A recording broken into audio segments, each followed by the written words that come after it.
ممكن توضح لنا يعني كلمة البره؟ بره هي معناه بشدة أو شديد.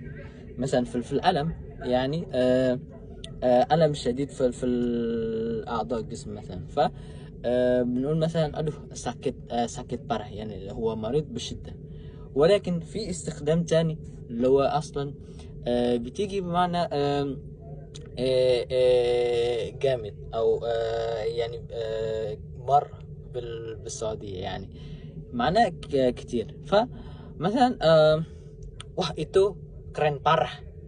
keren اللي هو جامد، يعني بمعنى حاجة حلوة يعني. keren parah يعني حاجة جامدة بشدة، مش حاجة عادية. keren parah. ولا مثلا في كلمة تانية itu sukses parah، يعني دي حاجة ناجحة بشدة، يعني ناجحة تحفة كده. فهي بتيجي بمعنى بشدة أو بكتير. فبره إما معناها حرفيا أو معناها المجازي. فده بقى اللي عندي. شكرا على السؤال، ولو في أسئلة تانية اكتبوا لي في الكومنتس. يا ريت تفيدكم. شكرا.